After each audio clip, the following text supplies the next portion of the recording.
Hey y'all, I'm Jeff.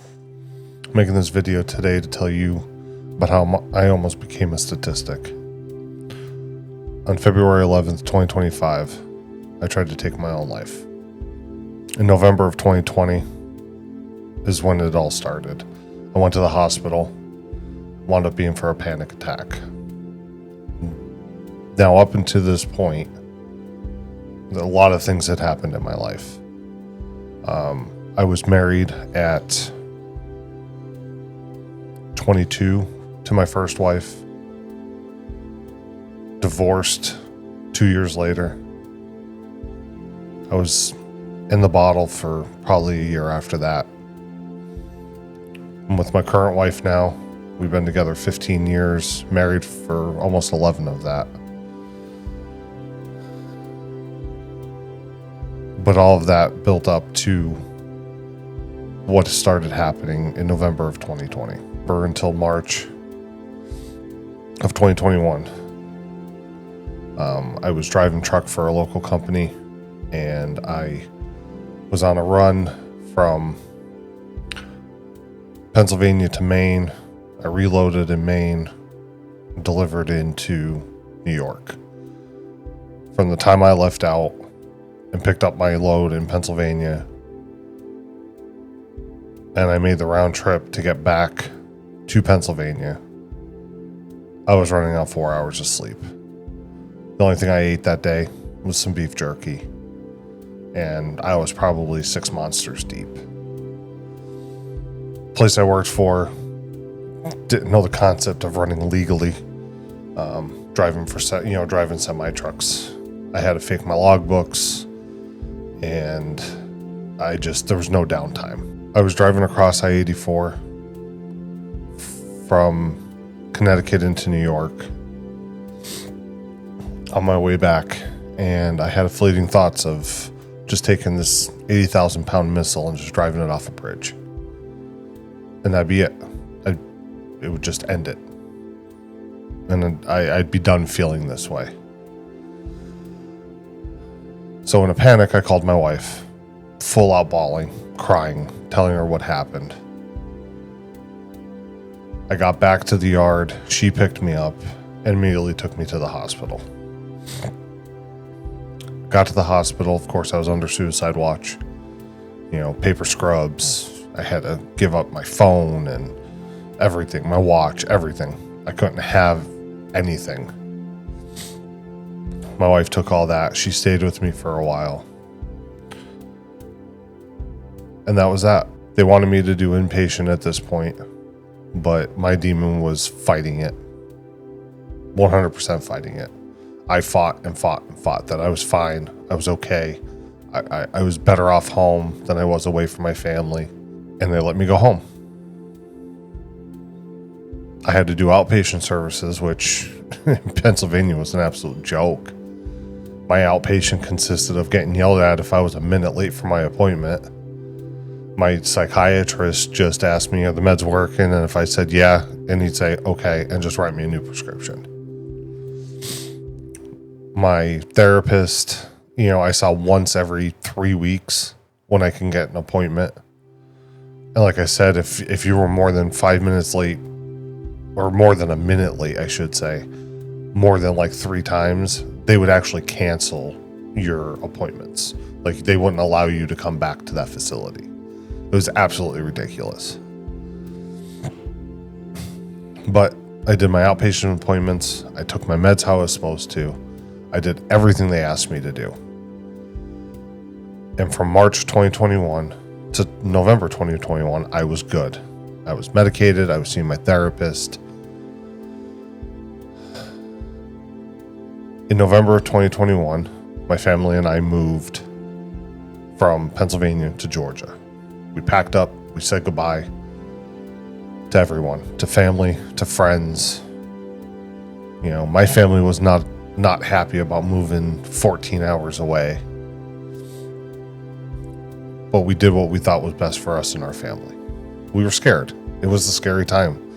Moving 800, 900 miles away from where you grew up and everything to start over is not easy.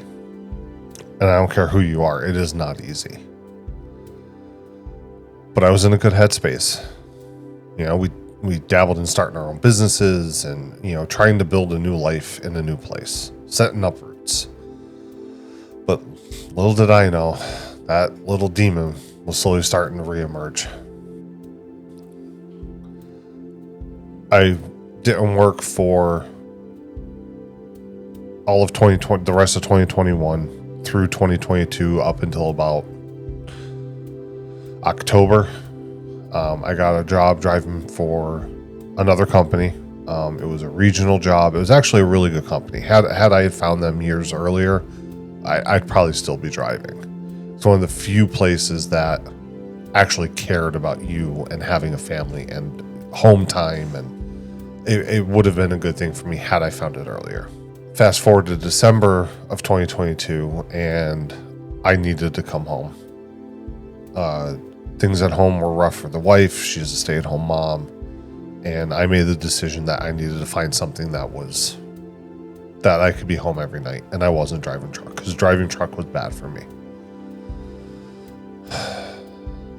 So I managed to find a job working for a fleet company, working on semi-trucks.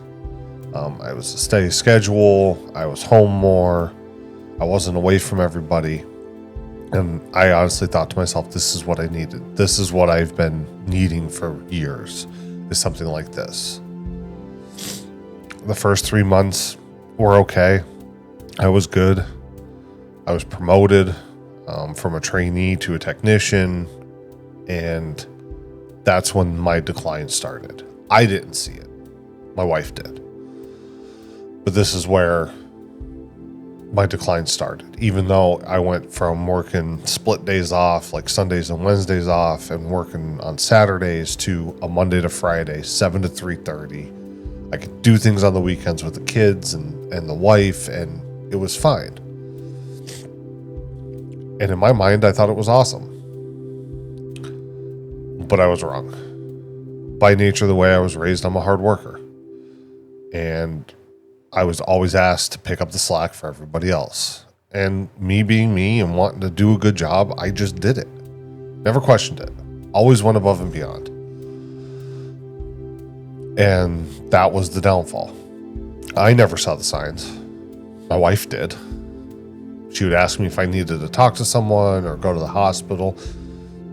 And I just tell her I was fine. In my head, I was fine. I didn't have anything wrong. There was nothing wrong. I was good. But unfortunately, she saw the change happening in real time, and I was just too stubborn to listen to her. And it wasn't even me. It was the disease. It was telling me that I was fine, even though I wasn't. I would get upset over nothing. The kids would do something that kids normally do that, you know, you wouldn't get upset about, and I got upset over it. I'd be so engrossed in my computer or my phone that I would just ignore everybody. You know, the weekend, I get out of work, 3:30 on a Friday, come home, I'd shower. I wouldn't shower again until Monday night after I got home from work again. I wouldn't want to go anywhere. I wouldn't want to do anything. My sleep schedule was all screwed up. I overate. I put on so much weight that year in 2023 alone. I was always tired. I was always fatigued. And because of that, I was self-medicating myself with over 1,000 milligrams of caffeine a day. I drink 3-4 energy drinks a day plus a coffee. I mean, nothing on it for me to drink on a daily basis at that time. But I was still always tired. But I was fine in my head. There was nothing wrong. And from July forward in 2023 is when the decline really started. I deteriorated. I would say slowly, but I mean, if you think about it, you're talking 7 months that I went from being meh to wanting to take my own life. And that, when I woke up that day in February and decided this was it, that I was just going to end it, that was almost 2 years of my family having to walk on eggshells around me because They didn't know what was going to set me off. Almost 2 years of taking enough caffeine to literally stop my heart. 2 years of looking in the mirror and just seeing a shell of a severely broken, lonely, scared man that put a happy face on to hide the pain. Then February 10th, I called off of work because I just didn't feel like going. I was fed up with my job. I was so close to losing my job because I was so depressed I wouldn't want to go to work. I woke up Tuesday not debating on calling off, knowing full well if I did, I'd probably lose my job, and then we'd be screwed. We wouldn't have an income to pay the mortgage, car payments, house bills, nothing. But I got up, sat on the edge of the bed, opened my side drawer on my nightstand, pulled my gun out, and went in the bathroom. I remember up to that point, and I remember walking in, and I leaned up against my wife's closet door in our bathroom, and I brought the gun up and put it to my head, thinking I could just end my pain right now. I won't do anything. And that is the last thing I remember. The next thing I know, I am on my knees in the bathroom, bawling, crying like I am now.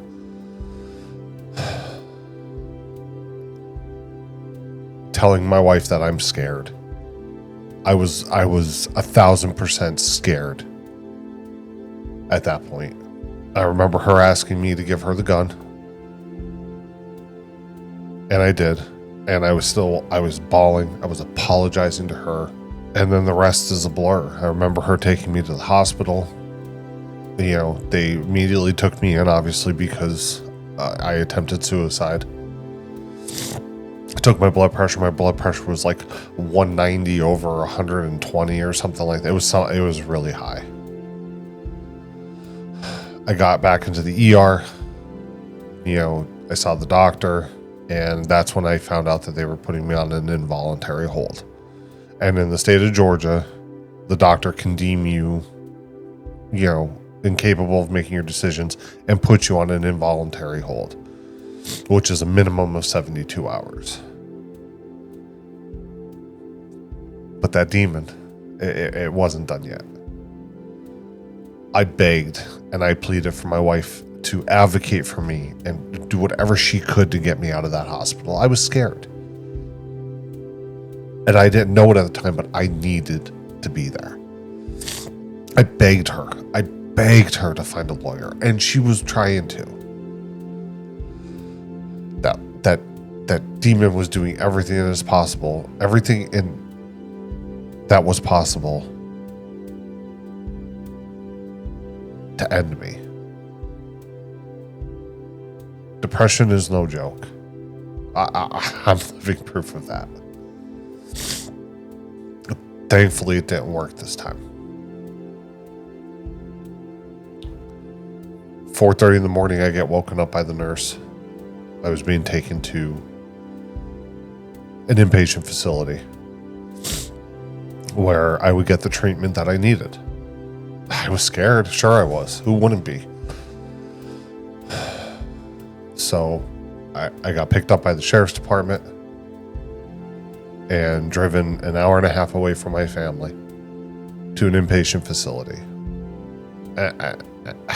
I was scared. I was really scared. I had no idea what was going on or what I was going to do. And when I walked through that door for my intake, I didn't know what to expect. That this was all new to me. Because in Pennsylvania, I fought it and I got out of being inpatient. And I fought it because I didn't want to be away from my family. But I now know that I needed to. And after I started my intake, that's when I realized that I needed this. I needed to be somewhere that my day can be regulated and I don't have to worry about anything else. besides just getting better. As bad as that sounds, knowing that I have a family at home that I need to support, I needed this. I needed to be able to reset my mind and learn ways to cope with my depression. When I was diagnosed, I say diagnosed. When I was outpatient in Pennsylvania, I never received a legitimate diagnosis. They never told me what my actual diagnosis was. And it wasn't until I went inpatient that I was given an actual diagnosis of why I was to the point of where I was. You know, they regulate your meds. You're on a strict schedule. You're up at 7 o'clock. You get a shower. You eat your breakfast. And then as much as I say relax, but there's not much to do. You have, group therapy sessions you do, and they help teach you coping skills and ways to get yourself out of your funk, basically. And then you would have lunch, and you would, it was like school. You'd have breakfast. You have, what would be classes. You'd have your morning snack, and then your lunch, and then your afternoon snack, and then your dinner, and then it's shower time, and then it's lights out at 11 o'clock. It was a strict schedule, and it helped. It really did. It gave me the reset I needed. It allowed my mind to start healing. Sure, I missed my family, but after that first night, I knew I needed to be there. I spent 5 days in inpatient, getting my meds regulated, getting me set up with outpatient services for when I'm done. Now, mind you, I have no insurance at this point, none. And my meds are $6 a refill. I pay on a sliding scale for my therapy sessions and my psychiatry appointments and all that. But I needed the inpatient. I did. Now, don't get me wrong. The day I was released, I was ecstatic to see my family. But there was still that little fire in the back of my mind. Am I going to be able to beat this, or am I going to be right back to where I was on February 11th? I was scared again. I didn't know how everything was going to go. I just knew that I needed to be better for my family. I needed to fight this and get better for my family. Since I was released, I see a psychiatrist regularly. I'm at it every 3 months now. My therapist I see every 2 weeks. And if it wasn't for that, I don't know what I would do. Depression is no joke. Mental health needs to be talked about. It's not talked about enough. I was scared to ask for help. Don't be. Don't be. I almost took my life because I didn't listen to my family and my friends that saw me changing right in front of their eyes. I was too stubborn to listen to them. And it's not even me. That was the depression. That's what depression does to me. It may not be the same for you. But because of that, I almost became a statistic. One thing I've learned, one of the many things I've learned from my therapist, is I have everything to live for. I have an amazing family. I have a beautiful home. I have a great job. I have enough. I am enough. And I recite that to myself every day. And if this hits home to you, you need to do the same because you are enough. You have everything to live for. You have loved ones that love you, that will be devastated if they don't get to talk to you ever again. I'll end with saying this. I stream part-time. That is my outlet. Is being in front of the camera, even though I'm not a big name streamer or anything like that. I enjoy playing games, not well. I've met a lot of great people through that. And I'm building a community there to help people that are in the same situation I am, with some type of mental health issue. That either they don't know the resources that are out there to help them, are scared, are fighting it like I did, saying I don't have a problem, when you know deep down you do, but you're scared to ask for help. Don't be. My community is very inclusive. We joke, we have a good time, we laugh. And that's one of the reasons I'm making this video. Because mental health needs to be talked about. It's always been seen as taboo, or, we don't talk about mental health. But we need to. We need to be serious about mental health, because it is taking the lives of people that have everything to live for. Everybody does. You are enough. If things are ever too hard, just read that sentence. You are enough. Everything you have is enough. I'm going to end this video here. This has been one of the hardest things I've had to do in my life. Talking about this, it still makes me upset. Knowing that I almost put my family through something that I always said I would never do.